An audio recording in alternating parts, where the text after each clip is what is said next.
before we go into the details, I would just like to point out to your viewers that, for example, 2 minutes ago, as I was waiting for this interview to begin, the air raid siren came on in Kyiv, where I am now. And as we speak, tens of thousands of Ukrainian children are running from their school classes to the bomb shelters. This is the reality we're living in. And yesterday, what happened yesterday was another example of a terrorist attack on Ukraine by this deranged Russian Federation. This was an atrocity on a large scale. And you're asking about the evidence. Look, these are the same people who said that they have knocked down the Malaysian MH17 in 2014. These are the same people who said after committing mass murders in Bucha, just outside of Kyiv, they said that the Ukrainians have staged this mass murder, this atrocity. These are people who are lying on a daily basis to their own people and to the international community.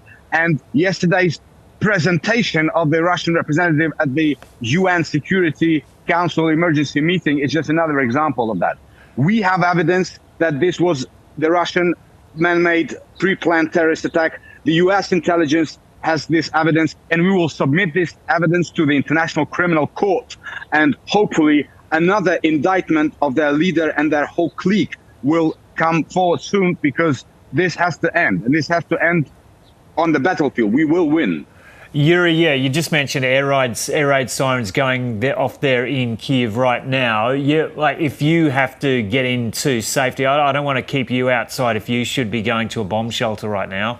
I'll go to the bomb shelter, Joe, but I want to use this opportunity to speak to you and through you to the Australian people, because look, when the air raid siren comes on, about 10-15 minutes from now, we will understand through our communications channels what kind of threat we are facing. Most likely, it will be, again, cruise missiles and Iranian drones. And I would like to use this opportunity to repeat the message of our Minister of Defense, Alexei Reznikov, who published it last week, that we are appealing to the Australian government to join the International Tank Coalition for Ukraine, and most importantly, to provide Ukraine with the 4x4 armored vehicles, Hawkeyes. Because, I'll explain why. Because Hawkeyes are armored vehicles which can have NASAMS air defense systems attached to them, and they can help us protect our children from the Iranian drones. So it's Iranian drones versus Australian Hawkeyes. We know how great Australian people are when it comes to supporting Ukraine.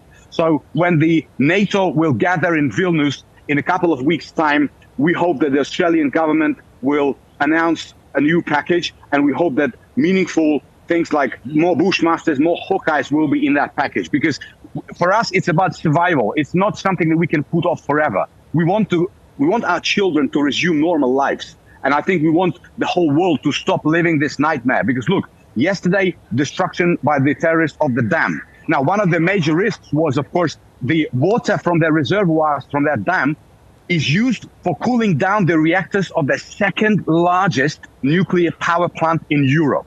Now, for the moment, our energy authorities say that there is no immediate threat. But again, I will repeat, for as long as Russian terrorists are on the Ukrainian land, we will all live on this gunpowder box, on this time bomb, which is ticking and can explode anytime. So it is in our interest to win this war. It is in the interest of our allies to continue to provide us with the meaningful military support. We defeat them on the battlefield. We try them in international criminal court. We restore peace and stability. We are fighting for our shared values, and it's going to be a joint victory for all of us. And Yuriy, you mentioned it's like a nightmare living there at the moment with these air raid sirens going off. We've heard in the last couple of weeks there have been increasing drone attacks on Kyiv itself. What is life like there for civilians?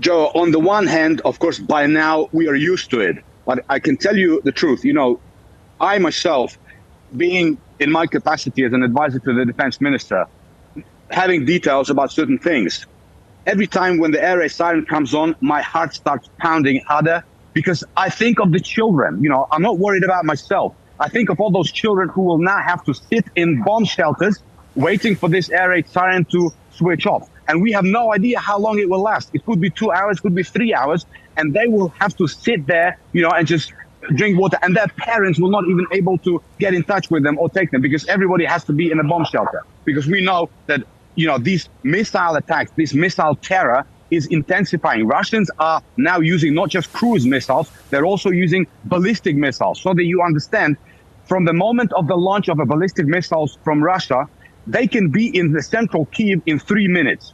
Now, our children, last week, I was running to the bomb shelter. Next to me, there was a group of kids running, and they were hysterically screaming because little children are afraid to die. Now, this is not something that even an adult mind can cope with. So we're, as adults, we are used to it, but we are worried about our future. And this is what Russia is doing. They're carrying out a genocide. They want to destroy our future. They want our children to be growing up as psychologically traumatized kids who it will take years for them to just get over this trauma.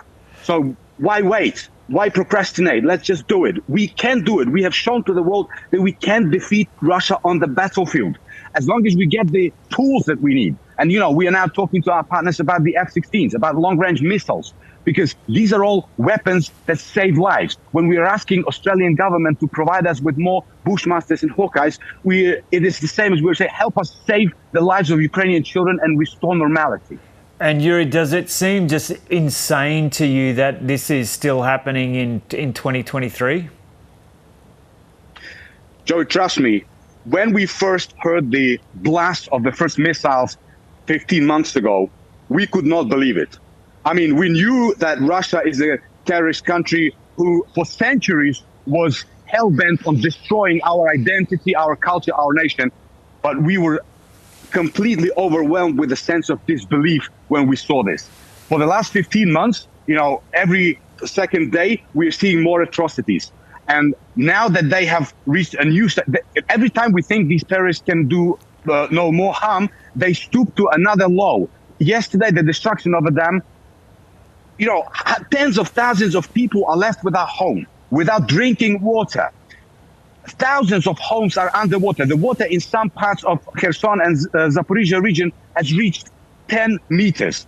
And we have no idea at the moment what are the casualties, because, of course, a lot of these houses are still underwater. There could be, and we are afraid there are people, dead Ukrainians in those houses. We will only be able to tell the exact amount of these casualties when the water comes down, which will take another 4 to 5 days. So, 15 months on, we're not used to it. We're still shaken, but it only makes us more angry. Trust me, Russians want to break our will to fight.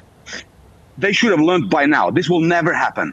Every atrocity, every attack on our country and on our people just makes us more determined to fight.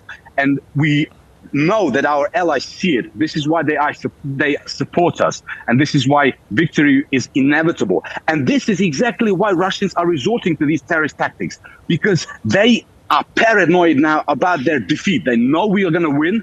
It's only a matter of time. And this is why, unable to achieve anything on the battlefield, they are resorting to terrorist tactics, missile attacks, drone attacks, destroying dams. I mean, these are Nazis who have to be defeated on the battlefield and brought to account. There's speculation today that the strategy behind this attack, if the Russians were involved, that you said that it was definitely the Russians who did this. The strategy behind this was to undermine the Ukrainian counteroffensive. Do you believe that's possibly what their strategy was? And where is that counteroffensive at now?